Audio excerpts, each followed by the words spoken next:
प्रिय मित्रों, आज की वीडियो में हम बात करने वाले हैं अर्जुन के पुत्र वीर अभिमन्यु के बारे में कि महाभारत के युद्ध में उनका वध कैसे हुआ। चलो शुरुआत करते हैं।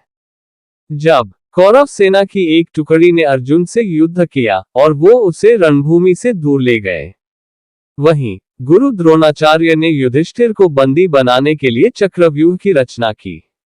ये चक्रव्यूह कैसे तोड़ना है, इसकी जानकारी केवल पांडवों को थी। जैसे ही अर्जुन रणभूमि से दूर गया, वैसे ही द्रोणाचार्य ने पांडवों को ललकारा। उन्होंने कहा कि या तो युद्ध करो या फिर हार मान लो, लेकिन नियमों के तहत लड़ना आवश्यक था।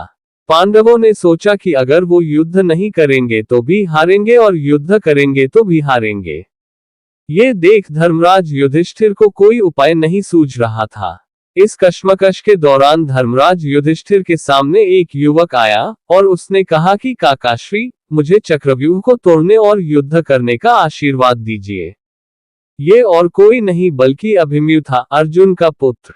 अभिमन्यु की उम्र 16 वर्ष की ही थी, लेकिन वह अपने पिता की तरह युद्ध लड़ने में निपुण थे। लेकिन युधिष्ठिर ने अभिमन्यु को मना कर दिया, लेकिन अभिमन्यु नहीं माना। उसने कहा कि जब वो अपनी मां के गर्भ में था, तब उसके पिता ने उसे चक्रव्यूह तोड़ना सिखाया था।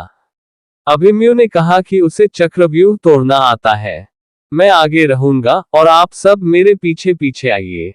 अभिमन्यु के सामने युधिष्ठिर ने हार मान ली। सभी युद्ध के लिए तैयार हो गए। जब कौरवों ने अभिमन्यु को रणक्षेत्र में देखा तो वो सभी उसका मजाक उड़ाने लगे। लेकिन जब अभिमन्यु का युद्ध कौशल सभी ने देखा तो सभी हैरान परेशान हो गए। अभिमन्यु ने दुर्योधन के पुत्र लक्ष्मण को मार गिराया और चक्रव्यूह में प्रवेश कर गया। जैसे ही अभिमन्यु ने चक्रव्यूह में प्रवेश किया तो जयद्रथ ने उसका द्वार बंद कर दिया। प्रारंभ में यही सोचा गया था कि अभिमन्यु व्यूह को तोड़ेगा और उसके साथ अन्य योद्धा भी उसके पीछे से चक्रव्यूह में अंदर घुस जाएंगे।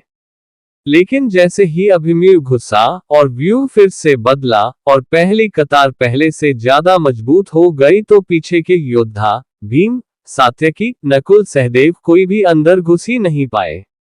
युद्ध में शामिल योद्धाओं में अभिमन्यु के स्तर के धनुर्धर 2-4 ही थे, यानी अभिमन्यु दृढ़ता से आगे बढ़ता जा रहा था। अभिमन्यु चक्रव्यूह भेदना तो जानते हैं, लेकिन उससे बाहर निकलना नहीं जानते। अभिमन्यु ने एक एक कर सभी को मार गिराया। दुर्योधन, कर्ण और गुरु द्रोणाचार्य को अभिमन्यु से हार माननी पड़ी। इसी बीच कौरवों के सभी महारथियों ने अभिमन्यु पर एक साथ हमला कर दिया। किसी ने अभिमन्यु का रथ तोड़ दिया तो किसी ने इसका धनुष। लेकिन दृढ़ अभिमन्यु रुका नहीं। उसने रथ का पहिया उठाया और युद्ध करना शुरू कर दिया। अभिमन्यु अकेला लड़ता रहा, लेकिन कब तक? आखिरी में सभी ने मिलकर अभिमन्यु की हत्या कर दी।